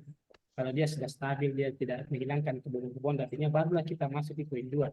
Begitu benar. Memang kita yang jadi tidak kaku pada kata-kata yang tadi dibahas itu, tapi kita yang sendiri yang bereksplorasi, karena kita lebih tahu kondisi siswa kita. Pada saat kita apalagi kita bertanya ke dia teman yang lain, itu teman saya sering terlambat, itu teman saya yang terlambat atau sering keluar masuk itu bagaimana terbelakangnya.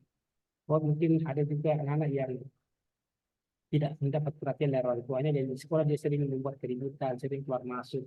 Kadang-kadang begitu, ini mesti kita memang agak berat, tapi kita bukan bertahap demi tahap karena karakteristik anak itu tadi katakan bahwa SMP itu peralihan dari masa anak-anak menjadi remaja, dan disitulah dia kadang-kadang dia mengeksplor dirinya, dia mau apa ya, tampil beda dengan teman yang lain, gitu enggak? Baik, ada lagi kah yang lain? Kita masih ada 15 menit ke depan Bapak Ibu untuk sesi tanya jawab dan diskusi.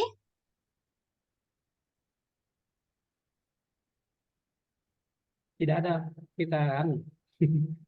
Ntar dulu, sabar. Mau kemana sih buru-buru sebentar? Kayak dikejar-kejar apa ya Bapak Ibu ya? Sebentar. Bapak Ibu yang Jadi butuh materi japri Pak Muklis saja ya, jangan japri Umi ya, japri Pak Muklis aja itu ada yang sebentar. resen itu. Coba ada yang resen itu. Oh iya, Bunda Nur, silakan Bunda Nur. Terima kasih Bu Umi, Pak Muklis sudah Ya, sedikit berbagi gitu ya. iya Iya, Saya boleh, pernah boleh. bagus. Bagus. pernah mencoba gitu ya di Iya. segitiga restitusi. Di segitiga restitusi itu kan langkah-langkahnya mulai dari tadi awal sampai terakhir keyakinan kelas itu Iya. kita memang butuh waktu, Pak. Nggih. Iya. Nggak tiba-tiba langsung terbiasa menerapkan segitiga restitusi. Kemudian terkait dengan sebisa mungkin kita menghindari posisi kontrol sebagai penghukum gitu ya.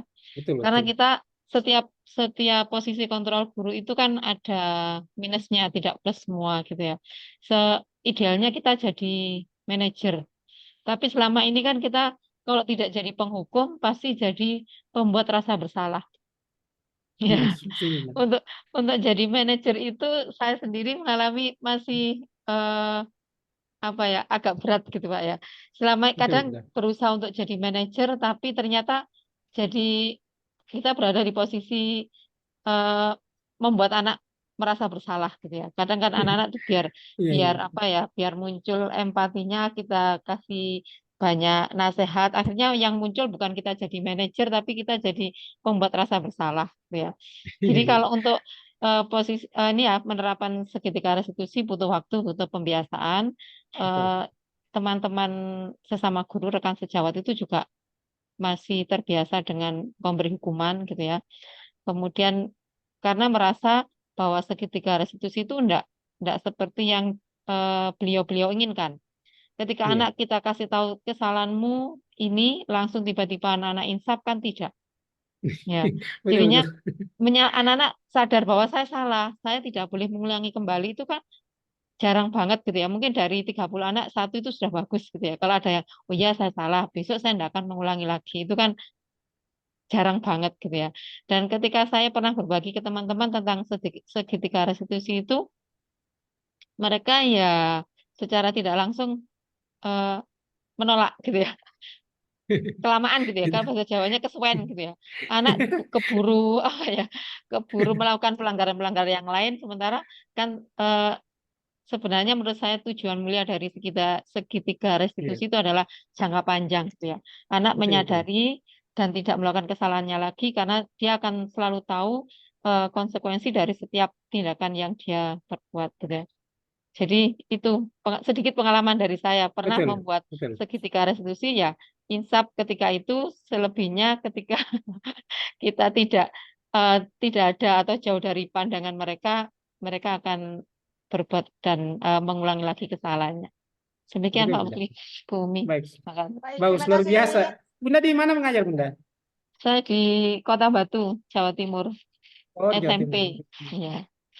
Baik, Main ke itu Malang nanti ke Batu betul betul yang main. ini adalah pengalaman menarik dari Bunda Nur Wahyuni. Betul-betul begitu bahwa ini kan hal baru ya. Umi baru dengar mungkin juga ya istilah institusi Ya, ini. Jadi memang hal baru itu Bapak Ibu memang apalagi mensosialisasikan ke teman-temannya lain. Ah ini makhluk apa lagi ini? Ini kelamaan ini. Memang butuh kesabaran. Jadi sebenarnya kalau menurut saya pribadi yang harus distabilkan sebenarnya bukan dulu siswanya tapi gurunya sendiri. Jadi pada saat kita ingin menstabilkan orang lain, kita juga harus dalam keadaan stabil Bapak Ibu. Kita harus dalam keadaan stabil, tidak emosi. Justru kita tidak akan bisa menstabilkan identitas siswa kalau kita sendiri emosi. Kalau gitu ya, jadi kalau menurut saya harus dibalik ini metode. Kita dulu untuk membudayakan di sekolah ini, kita harus dulu merestitusi dulu sebenarnya dengan sejawat. Kalau saya ya, dengan apalagi pimpinan, kadang-kadang pimpinan juga tidak eh, ini menerima dengan istilah-istilah baru itu. Jadi memang kita butuh kesabaran. Jadi itulah Bapak Ibu dinamika sebagai seorang guru, seorang pendidikan. Kita guru itu bukan hanya mengajar Bapak Ibu, mengajarkan hal-hal seperti matematika 1 tambah 1 itu 2, 2 tambah 2 itu 4, tetapi yang kita sebenarnya pentingkan adalah bagaimana menanamkan karakter. Ini adalah investasi akhirat Bapak Ibu. Bukan hanya investasi dunia tapi investasi akhirat.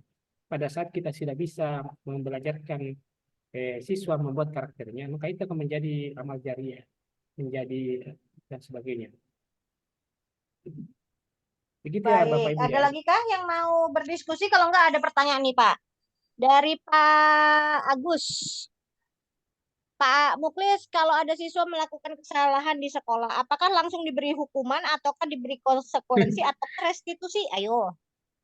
Ya, makanya kita sepakat dulu Bapak Ibu, kita perlahan-lahan dulu pada diri kita sendiri. Misalkan kita mendapat, ternyata selama ini saya masuk guru yang tipe penghukum, tipe pembuat masalah bersalah. Jadi kita dulu berusaha menjadi seorang, setidaknya sedikit demi sedikit, jangan semuanya aja ya, bisa bertahap dari teman dulu lah, dari teman. Dari teman itu naik sedikit menjadi pemantau. Kalau sudah bagus pemantau, baru kita menuju ke manajer. Jadi tapi dihindari dulu yang menghukum. Jadi langsung di tempat. Jadi karena di tuntutan baru kurikulum itu tidak boleh langsung hukum fisik Bapak Ibu. Misalkan ada terlambat disuruh lari, disuruh push up. Pernah ada kejadian Bapak Ibu menjadi fatal pada saat siswa itu dihukum di tempat kami. Pernah di tempat teman kami dihukum, dia suruh lari keliling lapangan terlambat. Ternyata nah ini ada riwayat asma, terjadi pingsan di dia, sebentar lagi dia pingsan. Itu kan lebih repot Bapak Ibu, lebih repot. Kita tidak tahu latar belakangnya, tidak tahu fisiknya, tiba-tiba jadi jalan ceritanya ini Bapak Ibu dihindari. Langkah pertama adalah kita hindari namanya hukuman, namanya pemberi rasa bersalah Bapak Ibu. Beda Bapak Ibu antara pemberi rasa bersalah dengan nasihat. Misalkan kita menasihati dari segi, misalkan ada seorang yang beragama Islam, dia menasihati dengan cara-cara itu bukan membuat mereka merasa bersalah, bukan. Itu beda Bapak Ibu, bukan merasa bersalah itu. Kita ada kata-kata mengatakan, wah saya sudah berusaha tapi kalian ini begini, kalian apa? Beda dengan pendidikan agama, beda. Jadi bukan itu maksudnya. Yang kedua Bapak Ibu, jangan di depan teman-temannya kita melakukan segitiga institusi lagi, tidak akan jalan itu. Kita mencari tempat yang membuat nyaman Bapak Ibu. Berdua, jangan pada saat pembelajaran. Nanti setelah pembelajaran, jangan langsung dihukum. Biarkan dulu belajar. Jangan dia terlambat kan. Justru saya dulu masuk dulu. Nanti setelah dia masuk, setelah pelajaran, kita panggil dia. Jangan langsung disuruh berdiri, disuruh apa. Jadi memang berat ini Bapak Ibu, berat sekali. Tapi kita yakin pada diri kita bahwa ini adalah investasi. Inilah kelebihan kita dibandingkan profesi lain Bapak Ibu, seperti menjadi lurah, menjadi bupati dan sebagainya. Kita ini adalah investasi masa depan. Kita lah yang sebenarnya menjadi tulang punggung karakter anak masa depan. Kita lah sebagai guru. Makanya kita menjadi fondasi budaya itu sendiri, menjadi fondasi sekolah, sedangkan guru itu menjadi fondasi dari negara ini Bapak Ibu.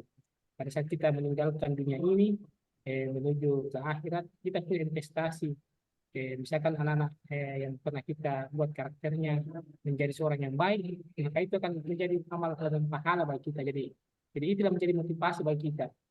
Sama tadi dengan Ibu siapa ya tadi bahwa kesana kemari karena dia sudah menjalankan hal-hal yang baik, ternyata menjadi investasi masa depan. Seperti saya misalkan, pernah saya ke Jakarta, tiba-tiba dijemput oleh seorang siswa. Tapi ada juga guru yang dihindari Bapak Ibu. Ada guru-guru yang misalkan dia ke tempat itu siswa yang menghindar. Tapi inilah sebenarnya Bapak Ibu, kita investasi masa depannya. Pernah ada juga kejadian di tempat saya, sebelum saya demonstrasi, ada guru yang terkena killer. Pokoknya dia sangat ditakuti oleh guru lainnya, bahkan guru lain takut bukan siswa. Tetapi pada saat kami melaksanakan polling pemilihan guru favorit, justru dia yang terpilih Bapak Ibu. Justru guru-guru ini pada saat ada alumni yang sudah tahu, justru guru ini yang dirindukan, bukan guru-guru yang jadi teman, bukan guru-guru. Sebenarnya ada nilai-nilai masa depan yang ingin kita tanamkan, bukan saat ini Bapak Ibu, tapi ke depannya. Demikian ya Temi. Siap. Begitu ya, Gimana? bagus ya.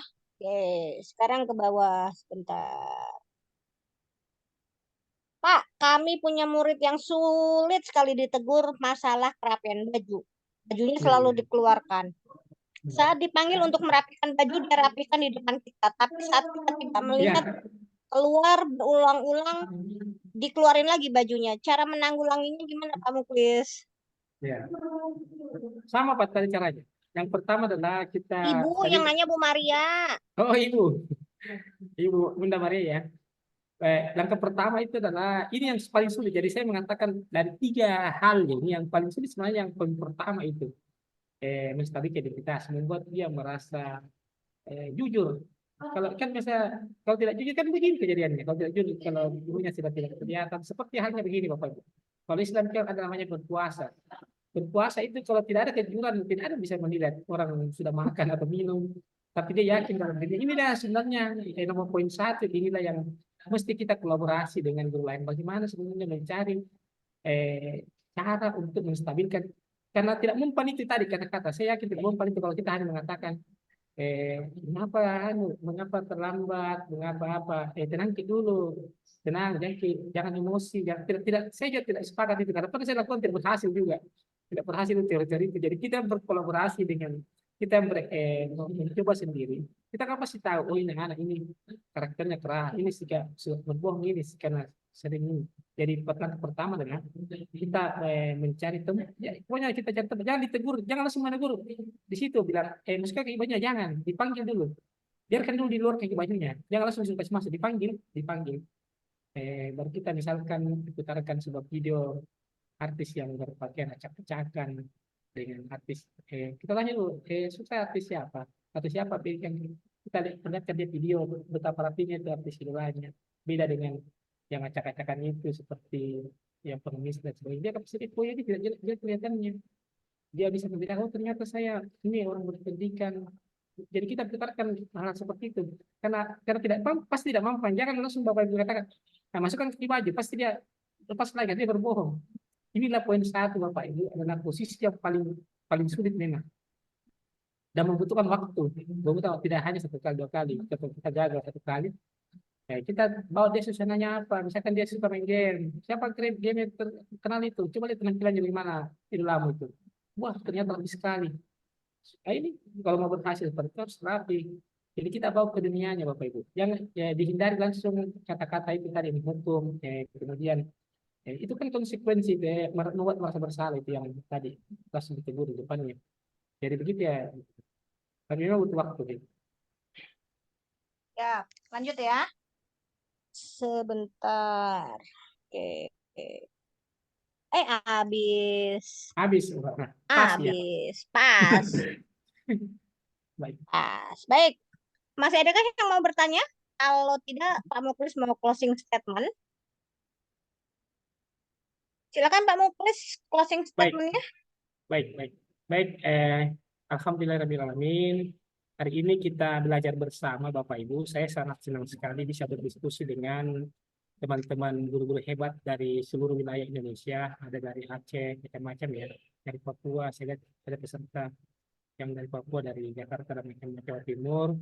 Kita bahkan dari berbagai tingkatan, dari TK, SD, SMP, SMA, SMK. Hari ini kita belajar. Memang sesuatu yang baru itu biasa terasa asing Bapak Ibu. Terasa asing. Bahkan pengalaman apalagi kalau kita mencoba untuk mensosialisasikan di kelas, kadang-kadang mendapat penolakan. Tapi itu menjadi tantangan bagi kita karena bedalah antara emas dengan besi. Emas itu di tempat mana saja tetap emas namanya. Jadi begitu Bapak Ibu. Jangan kita terperingan, tapi kita tetap menjadi emas menjadi penerang dari cahaya di sekolah kita. Karena bukan untuk saat ini Bapak Ibu. Jadi tujuan dari segitiga restu pasti bukan untuk saat ini. Tapi sebenarnya tujuannya adalah masa depan. Kita akan seperti ibaratnya kita menanam padi. Pada saat kita menanam padi, memang kita capek menanam padi kita capek untuk memberi itu dan sebagainya. Tapi ada investasi 3 bulan pada kita panen. Panen itu bukan hanya dari sesama manusia, tapi dari Tuhan juga. Kadang-kadang rezeki itu karena kita ikhlas dalam menjalankan dan berhasil, kita akan dapat banyak. Maka kita akan mendapatkan berkah yang lain di tempat yang lain. Bahkan siswa kita mungkin akan merindukan kita. Kita akan menjadi sosok guru yang dirindukan sosok-sosok guru yang dimimpikan siswa, dan bahkan mereka pada saat jadi alumni dia akan mencari kita Bapak Ibu, di mana guru saya yang dulu sering begini sama guru, tapi orangnya sabar mendidik saya selalu. Semoga kita semua tetap menjadi guru yang bahagia. Harus bahagia Bapak Ibu, jangan tidak bahagia. Jangan karena ada juga teman-teman kadang-kadang persoalan dari rumah itu diangkat di sekolah. Marah-marah dari rumah, marah-marah. Bahkan pernah saya mengatakan kayaknya marah-marah Bapak dari rumah ini. Kenapa sampai di sekolah langsung marah-marah. Jadi kita memang harus bersabar untuk merubah semua ini mulai dari diri Bapak Ibu. Jadi perbaiki diri, untuk memperbaiki siswa kita dulu harus menstabilkan. Jadi pada saat kita mau menstabilkan identitas, kita dulu menstabilkan diri kita. Kondisi kita dalam keadaan tenang, bahagia, senang. Jangan emosi juga, kalau emosi tidak akan jalan itu identitas nomor satu. Gitu ya Bapak Ibu ya. Jadi kita tetap belajar, semoga kita semua dalam keadaan sehat walafiat, berkah, semoga semuanya bahagia. Demikian Amin, Bapak Ibu amin. sekalian. Semoga menjadi inspirasi bagi kita semua. Mohon maaf jika ada kata yang tidak berkenan. Kita manusia ini tidak luput dari kesalahan. Wabillahi taufiq. Assalamualaikum warahmatullahi wabarakatuh. Waalaikumsalam warahmatullahi wabarakatuh. Baik, terima kasih Pak Muklis. Bapak Ibu, jika memerlukan materinya nanti hubungi Pak Muklis saja ya. Kalau nggak punya nomor Pak Muklis, dapil saya nanti saya kasih nomor Pak Muklis. Minta materinya ke Pak Muklis. Mudah-mudahan di periode ke depan ada lagi webinar-webinar seperti ini Bapak Ibu ya, untuk kita saling berdiskusi. Terima kasih Pak Muklis, terima kasih Bapak Ibu semua. Mohon maaf jika memandu kegiatan ini ada kesalahan. Saya Miki Lestari dari Kota Bogor izin pamit. Terima kasih. Assalamualaikum warahmatullahi wabarakatuh. Waalaikumsalam.